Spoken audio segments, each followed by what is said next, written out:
Bonjour mesdames, messieurs, nouvelle édition d'Euromag. Comme vous le savez, Euromag qui a la prétention de faire le lien entre l'Europe, ce qui se passe en Europe, et surtout avec l'Afrique du Nord, le Maghreb, particulièrement avec aussi, en particulier avec toute l'Afrique de manière générale. Alors aujourd'hui, on reçoit monsieur Belkacem Maouche, député algérien, représentant donc la communauté algérienne en Europe, la partie Europe hors France. France. Voilà, monsieur Belkacem Maouche. Merci pour l'invitation. Voilà, donc comme vous l'avez bien souligné, je représente les Algériens établis en Europe, et hors France et en Amérique. Donc voilà, comme d'habitude, une nouvelle édition d'Euromag, chronique du jour. Aujourd'hui, j'ai été interpellé par Madame Aung San Suu Kyi. Madame Aung San Suu Kyi, ceux qui fréquentent le Parlement européen ont dû lire ce nom, le voir pendant des jours, des semaines, voire des mois, accroché en haut des bâtiments du Parlement européen du côté de la place du Luxembourg. Les législateurs européens en ont fait leur symbole et demandé la libération pour cette femme, chantre de la liberté d'expression et des droits de l'homme. Qui est Madame Aung San Suu Kyi? C'est une femme politique birmane, figure de l'opposition non violente de la dictature militaire de son pays, lauréate du prix Nobel de la paix en 1991, secrétaire générale du Parti de la Ligue nationale pour la démocratie, lequel avait remporté les élections générales en 1990, annulées par le Conseil d'État pour la paix et le développement, parti de la junte militaire en place. Elle est alors placée sous résidence surveillée par le pouvoir et ne peut exercer son activité politique. Durant son enfermement, elle bénéficie d'un important soutien international, dont celui de 9 lauréats du prix Nobel. Elle est libérée le 13 novembre 2010, puis est élue députée le 1er avril 2012, lors d'élections partielles remportées par son parti. Depuis sa libération, Mme Aung San Suu Kyi parcourt le monde à la recherche de soutien. Mais ce monde se limite tout de même aux pays occidentaux, dont bien entendu les États-Unis. Washington a d'ailleurs déroulé le tapis rouge pour Mme Aung San Suu Kyi en lui remettant la prestigieuse médaille d'or du Congrès. Signe des honneurs auxquels l'icône de la démocratie birmane a eu droit, le président Barack Obama l'a reçu dans le célébrissime bureau ovale de la Maison-Blanche. Monsieur Belkacem Maouche, un petit mot sur cette dame, sur ce prix Nobel de la paix. Je pense que c'est un exemple dans un parcours face à des dictatures militaires. Donc je pense que c'est une parmi tant d'autres d'acteurs pour la liberté et la dignité de nos peuples dans ce monde. Et évidemment, chacun aussi a son ombre. Bien entendu. Donc voilà. Alors, au vu des événements qui se déroulent en Birmanie, où la minorité musulmane birmane est la cible de véritables pogroms instigés par des moines extrémistes, on attendait de l'icône birmane au moins une condamnation. Mais nada, rien, pas un mot, même lors de sa rencontre avec François Hollande, qui lui a déclaré toute l'admiration du peuple français. De plus, pas un mot non plus du président français sur la passivité notoire de l'icône des droits de l'homme à propos des exactions commises contre la minorité musulmane. Plusieurs centaines et plus de 140 000 déplacés, aucune allusion au drame qui se déroule depuis 2 ans en Birmanie. Le président français, pourtant si prompt à défendre la veuve et l'orphelin en Libye, en Syrie, au Mali, en Centrafrique, n'a pas évoqué la persécution des musulmans de Birmanie. Quant à Mme Aung San Suu Kyi, qui a arboré durant des années le symbole de la défense des droits de l'homme et de la liberté, elle continue aux grandes dames de l'humanisme à adopter une discrétion totale sur ce sujet. La seule réponse qu'elle a daigné dire sur son refus à la condamnation, je ne trouve pas que la condamnation apporte de bons résultats. Mme Aung San Suu Kyi est prix Nobel de la paix, rappelons-le, et aspire à présider la Birmanie. Et par conséquent, elle est tenue donc à ce choix tributaire, bien entendu, de la majorité de la population, et non pas par la minorité musulmane.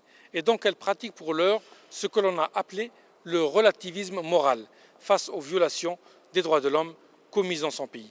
Elle a même été jusqu'à renier le droit à la citoyenneté aux musulmans de Birmanie.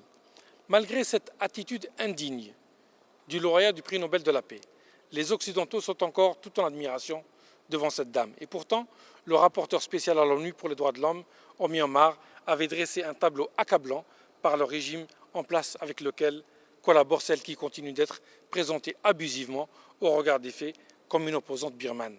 Selon le rapporteur onusien, certaines violations commises pourraient constituer des crimes contre l'humanité.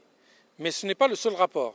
l'ONG Human Rights Watch avait déjà évoqué en 2013 une campagne de nettoyage ethnique contre les Rohingyas à travers le refus de l'accès à l'aide humanitaire et l'imposition de restrictions à leur liberté de circulation et accusé le gouvernement birman, assisté par les autorités locales, d'avoir contraint le déplacement dans des camps de dizaines de milliers de Rohingyas et membres d'autres communautés musulmanes. Pour certains analystes, Mme Aung San Suu Kyi s'est métamorphosée par la forte influence des moines bouddhistes. Elle est passée de l'icône des droits de l'homme à une image moins valorisante, celle de collaboratrice stratégique des militaires au pouvoir. Monsieur Amouche, monsieur le député, alors un petit mot, encore un mot, une réaction sur cette face cachée de Mme Aung San Suu Kyi? Je ne vais pas rentrer, on va dire, dans l'évaluation d'une personne, mais c'est surtout comment aujourd'hui injecter la sagesse et l'éthique dans toute œuvre en faveur des libertés. C'est-à-dire comment être en harmonie avec les valeurs universelles de chaque être humain, comment réinjecter ces valeurs humaines dans nos actions et dans notre manière d'agir comme homme politique, comme femmes et hommes pour la culture ou tout autre domaine. C'est-à-dire aujourd'hui, il me semble que la Birmanie, qui peut être un espace de convivialité entre plusieurs confessions, spécialement le bouddhisme et l'islam, donc via les musulmans et les bouddhistes, à mon humble avis, qu'il y a un grand travail chez chaque être humain, donc des deux côtés, des deux communautés, pour que la violence cesse, se déracine dans nos actes et les remplacer par ces valeurs qui réunissent, donc religion, qui dit religion, dit relais carré, dit relier les gens. Donc comment relier les communautés entre elles tout en étant chacune dans sa manière de voir et de pratiquer sa confession. Et je pense que cette femme, peut-être il lui faut de bons conseillers pour l'éclairer dans sa démarche et donner cette image de femme vraiment de liberté et de dignité. On attend quand même un peu plus d'une lauréate d'un prix Nobel de la paix. Je ne suis pas au courant de tout ce qui se passe en Birmanie, ni le contexte, parce que les informations qui viennent de là et de là, des fois nous brouillent et même donnent probablement de fausses images. Donc il faut peut-être approfondir ces enquêtes, approfondir cette recherche, mais l'essentiel dans tout ça, c'est comment faire appel à ces personnes pour qu'ils soient les précurseurs du bon vivre ensemble. Bien entendu, mais les Européens, on le voit depuis quelques jours, d'ailleurs en France, il y a des émissions, donc les médias se sont intéressés sur ce sujet et ont commencé à parler un peu plus sur ce qui se passe en Birmanie. Mais revenons plutôt à l'Union européenne et ce qui se passe dans notre actualité aujourd'hui. Donc, quand vous êtes le représentant du FFS, on peut avoir votre avis sur le printemps berbère? Écoutez, il faut dire une chose, c'est-à-dire l'identité des Algériennes et des Algériens, elle est composée essentiellement donc, de l'arabité, de l'islamité, mais surtout et aussi de l'amazirité.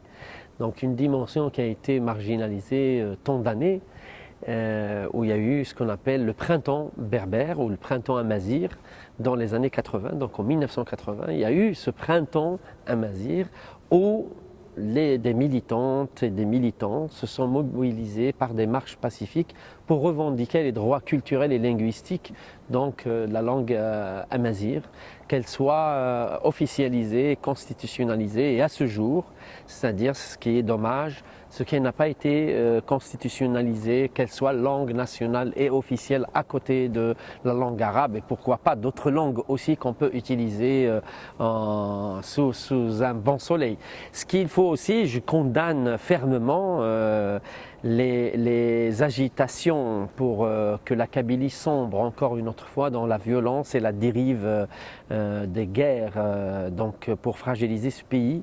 Je condamne fermement l'interdiction d'une marche pacifique à laquelle ils ont appelé donc les animateurs du mouvement berbère et d'autres militants de partis politiques, dont le Front des Forces Socialistes, donc avec ces militants qui ont participé. Je pense qu'il y a eu vraiment une condamnation et que qu'une enquête va être ouverte pour que ces actes donc, de dérive, que ce soit régional ou pour le pays, ne se répéteront plus et que l'Algérien, sa dignité soit préservée et l'unité de cette Algérie à laquelle nous tenons. Parce que, c'est-à-dire, toute dérive peut casser ce pays et on va être ce mur, on va le hisn al-hassin, c'est-à-dire ce bouclier face à la violence, face à la dérive des divisions. Donc ensemble c'est possible la liberté, ensemble c'est possible cette dignité, ensemble c'est possible cette algérianité avec toutes ses composantes. Juste une petite remarque, vous vivez quand même en Belgique depuis assez longtemps.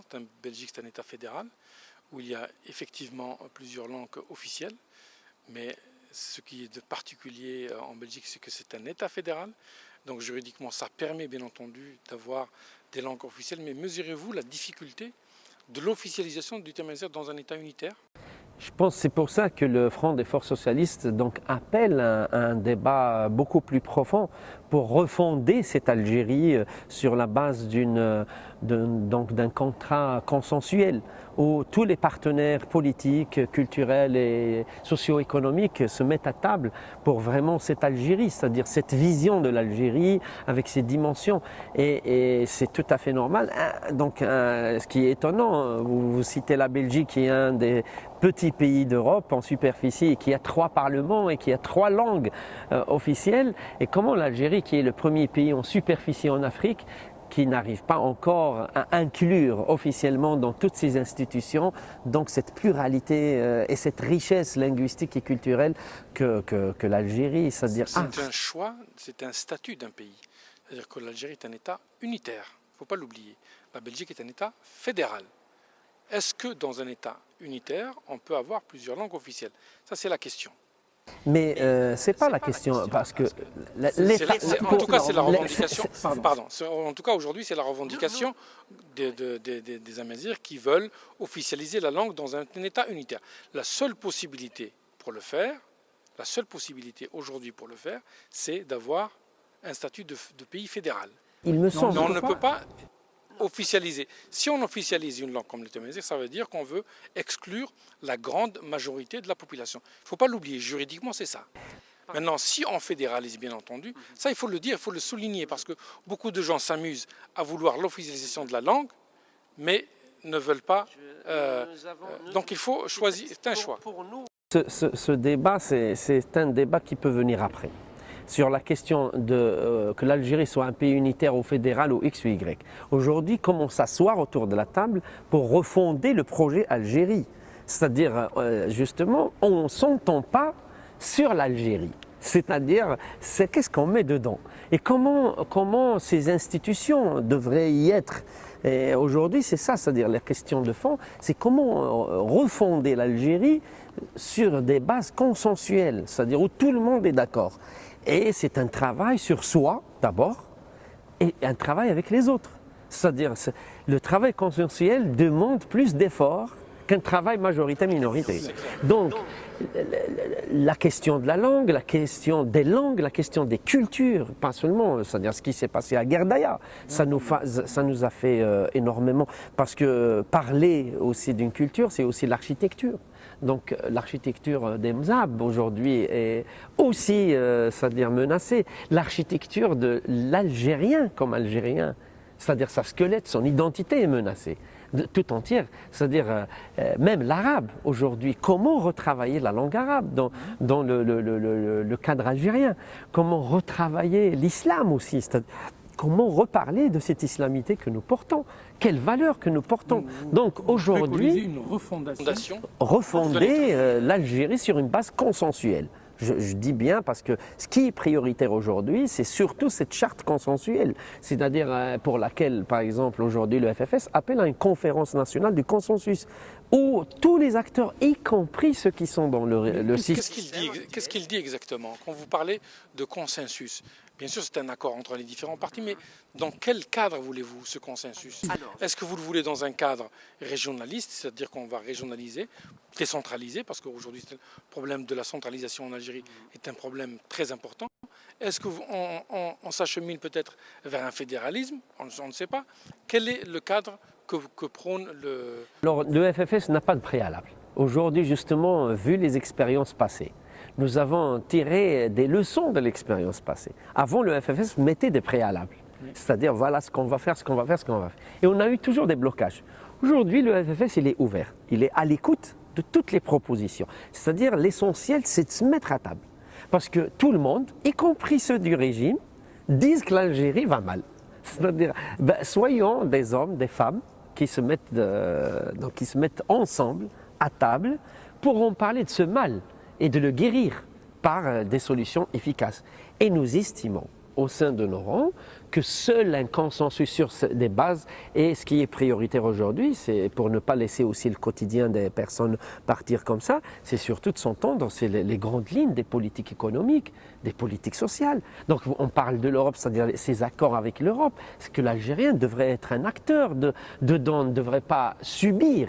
Ou bien, voilà, c'est-à-dire il faut qu'on soit dans l'équité. Il faut que cette Europe aussi respecte la souveraineté des Algériens à choisir leur destin. C'est-à-dire, et respecter la souveraineté ne veut pas dire du tout traiter avec un régime et oublier les intérêts des peuples. Je le constate, c'est un travail profond que vous envisagez. Et effectivement, on va passer à un autre thème donc, de notre émission, qui est celle donc, des relations entre l'Union européenne, le Maghreb, l'Afrique de manière générale. Or, aujourd'hui, on voit que le problème essentiel, qu'on le voit avec la Russie d'ailleurs et l'Ukraine, qui est en toile de fond, c'est l'énergie. Alors, pensez-vous que l'Algérie, justement, qui est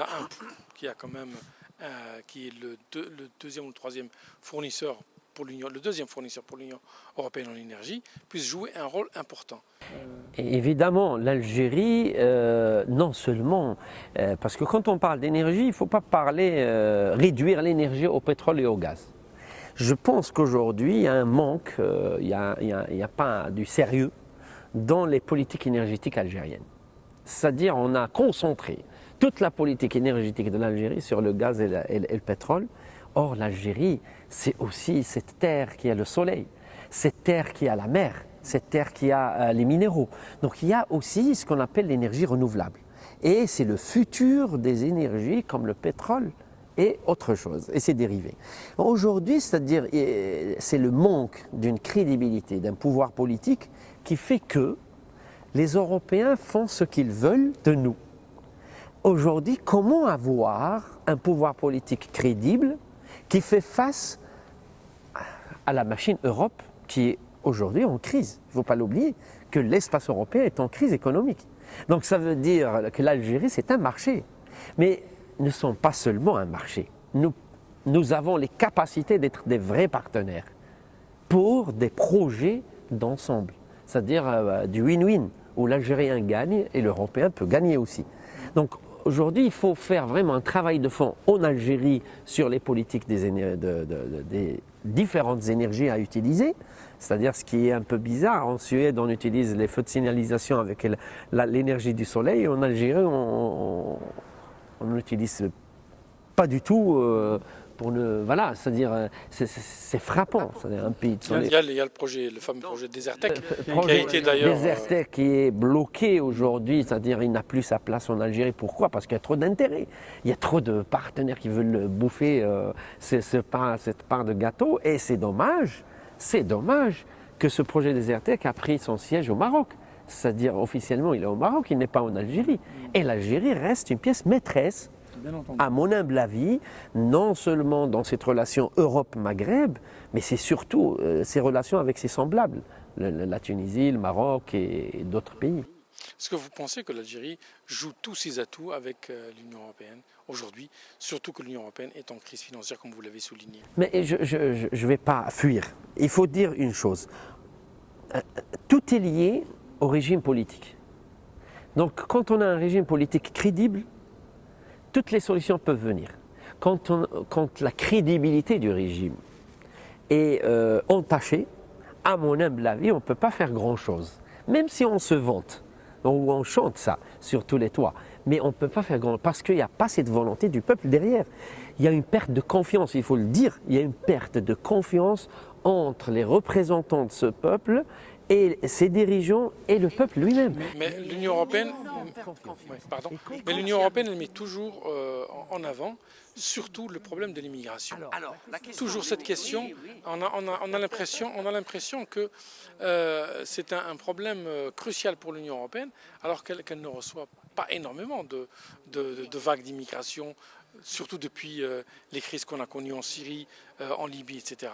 Est-ce que vous croyez que cette politique du tout sécuritaire de l'Union européenne va créer un dialogue ou un climat de dialogue serein avec les pays du Sud? À mon humble avis, il y a plusieurs paramètres sur cette question. C'est-à-dire les Européens, on va dire, par leur histoire. C'est-à-dire leur histoire, elle est marquée par des événements très féroces, comme les deux guerres. Elle a été marquée par le colonialisme, c'est-à-dire ils étaient des acteurs de colonialisme. Donc c'est lourd pour eux aussi de porter cette partie de leur histoire. Donc aujourd'hui, ils sont face à une métamorphose ou à une recomposition de la société européenne. Maintenant, on est devant la troisième, si ce n'est pas la quatrième génération des enfants de nos parents qui ont immigré ici. Donc aujourd'hui, un Mohamed, on peut trouver un Mohamed qui est né en Belgique, qui a eu l'école belge depuis des temps et des temps. Donc c'est le produit belge. Et aujourd'hui, par exemple, l'Europe, elle est devant ce problème de la jeunesse qu'elle a formée elle-même. C'est-à-dire, on trouve beaucoup de jeunes qui partent en Syrie ou ailleurs. Donc il y a un problème au sein de l'Europe. Comment elle traite déjà, comment inclure la dimension de l'immigration. Et aujourd'hui, on n'est plus immigré. Ce Mohamed dont je vous parle, il est citoyen européen, d'abord, avant qu'il soit maghrébin. C'est-à-dire, il est d'abord européen avant qu'il soit maghrébin. Il est maghrébin via ses parents. Il connaît plus l'Europe que le Maghreb. Donc aujourd'hui, l'Europe, elle est face déjà à ce problème. Deuxième des choses, l'immigration, la plupart de nos immigrés d'aujourd'hui, c'est une immigration intellectuelle, c'est une immigration qui cherche sa liberté d'agir, qui sont là aussi, pas seulement ou nécessairement des immigrés qui veulent manger leur pain. Parce que c'était il y a longtemps. Et d'ailleurs, je salue l'immigration marocaine et turque par la même occasion, parce que nous fêtons le 50e anniversaire de l'immigration de la main-d'œuvre. Par contre, l'immigration a existé déjà avant, pendant la Première Guerre mondiale. C'est le 100e anniversaire. Ces personnes bien entendu. Juste une petite interruption. Le discours européen aujourd'hui ne se base pas sur l'immigration régulière dont vous parlez, donc le Mohamed qui est né là, et le père également est né là. Le discours aujourd'hui que l'on entend le plus souvent, même dans les communiqués de presse qu'on voit... La question des sans-papiers. C'est l'immigration clandestine. Et c'est la crainte d'un afflux massif de l'immigration des pays du Sud. Aujourd'hui, il est clair, c'est-à-dire, comment dirais-je, il y a plusieurs paramètres. Pourquoi il y a eu cette immigration d'abord dite en noir ou clandestine, ou bien les sans-papiers. La question des sans-papiers, je pense à mon avis, aujourd'hui, il y a un manque de courage des Européens de prendre en charge sérieusement cette question. Parce que, à mon humble avis, ces personnes vivent ici, ils ont eu des liens d'ici depuis des années. Il n'y a pas seulement ceux qui sont arrivés il y a un mois, il y a ceux qui sont là depuis 15 ans. Donc ils vivent ici. Et je pense qu'il y a un manque de volonté politique de le traiter. Mais il faut se dire qu'ils sont des sans-papiers par rapport au pouvoir européen, mais ils sont des concitoyens par rapport au pays d'origine. À mon humble avis, un certain Qaddour, Mohamed ou Belkacem, ou Aïcha ou Lamia qui sont des sans-papiers, ces personnes sont aussi des concitoyens des pays d'origine. Je prends l'exemple d'Algérie. Donc beaucoup d'Algériens aujourd'hui qui sont des sans-papiers ici en Europe, spécialement on va dire en Belgique, on parlera de la Belgique, c'est-à-dire qu'ils sont là, mais c'est décevant qu'il n'y a pas une politique aussi de nos pays pour prendre en charge convenablement ce dossier. Oui, du cas algérien donc. Alors, je prends un exemple, il y a des sans-papiers aujourd'hui, il y a un cas qui est même réel, un jeune qui a été, on lui a tiré, donc un policier a tiré sur ce jeune qui est sans-papier, sur sa tête, c'est-à-dire quand même, il est démuni de tous les moyens. Et aujourd'hui, donc heureusement qu'il y a une collaboration citoyenne, mais en même temps, comme parlementaire, j'essaye d'apporter mon soutien à ma manière pour prendre en charge ce dossier. C'est-à-dire c'est évident qu'il faut réagir face à cela, face à l'impunité. C'est-à-dire c'est un acte, pour ma part, je trouve c'est un acte aussi inconcevable dans un pays des droits de l'homme. Comment un policier tire sur quelqu'un comme ça, c'est-à-dire qu'il n'a pas d'arme même. Donc je trouve qu'aujourd'hui, il faut sérieusement que les deux parties vraiment traitent cette question des sans-papiers d'une manière sérieuse, c'est-à-dire où la dignité de nos concitoyens ne soit pas en jeu. Donc vous êtes le député algérien représentant la communauté algérienne hors France, et donc à ce titre vous avez dû superviser au moins ou voir ce qui s'est passé durant les élections présidentielles, ce qui s'est passé dans les consulats et bureaux de vote qui ont été organisés par les autorités consulaires en Europe. Évidemment, par ma qualité de parlementaire FFS et comme homme politique ici, donc j'étais à l'écoute de ce qui se passe avec la communauté. Et je pense qu'il faut souligner aussi qu'il y a une bonne partie des Algériennes et des Algériens, surtout en Belgique, plus ou moins, ils représentent 85% qui étaient indifférents par rapport aux élections. Il n'y a eu que 15% de participants. Donc, mais ce n'est pas les chiffres qui sont essentiels à débattre, mais c'est surtout comment justement relier les Algériens, leur donner ce fil de confiance et les impliquer à mettre un peu du punch dans la décision. C'est un travail de longue haleine et je pense que ce qui se passe au pays a beaucoup d'influence, c'est-à-dire par rapport à la communauté. Bon, la communauté ici, c'est surtout, elle cherche qu'elle soit partie prenante d'un processus de la reconstruction de cette Algérie. Que l'immigration soit, c'est-à-dire que nos concitoyens établis à l'immigration soient des concitoyens considérés comme des concitoyens à part entière dans cette Algérie. C'est-à-dire qu'il faut des vraies politiques pour la communauté établie l'immigration et en Europe. Il faut qu'elle soit vraiment partie prenante. Dans la construction, ce n'est pas un décor, pas comme des billets, ou là on va vous... Non, il faut qu'il soit un acteur, c'est-à-dire qui décide aussi pour l'avenir de cette communauté, mais aussi de ce pays, parce que c'est son pays, il y a des enfants aussi, donc il faut faire un travail de fond. Je trouve que, bon, voilà, au niveau consulaire, donc si on aborde la question consulaire, beaucoup de concitoyens, tout en comprenant la charge qui est sur le personnel du consulat, parce qu'ils sont limités. Donc nous sommes comme parlementaires via des réunions avec le ministère des Affaires extérieures en train de faire mon possible pour qu'il y aurait plus de personnel. C'est-à-dire qu'on ouvre les portes même aux étudiants, travail job étudiants, mais qui sont déclarés, faire une rotation de stagiaires claire, nette et honnête, c'est-à-dire pour aider et diminuer un peu la charge sur le personnel. Mais en même temps, il faut se dire qu'il y a des concitoyens qui ne sont pas contents sur le temps, on va dire. Il y a des passeports 7 mois, 8 mois pour avoir un passeport. Moi, je trouve que c'est quand même, on est dans des circonstances géographiques qui font que le temps coûte. Et c'est à nous d'être dans le temps. Ben voilà, merci d'abord à toutes les concitoyennes et concitoyens qui sont dans cette voie de sagesse, qui sont dans cette voie d'écoute et d'action en faveur d'un pays donc uni dans sa pluralité. Et ensemble, il y a le possible, ensemble, on peut créer de la joie et aller de l'avant vers les libertés.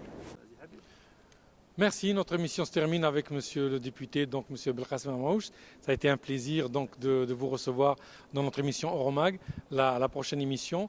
N'oublions pas de féliciter notre cher compatriote monsieur Ait Abdelrahim, Hamid Ait Abdelrahim, qui a été anobli par le roi belge donc en tant que chevalier de la couronne. Merci, au revoir.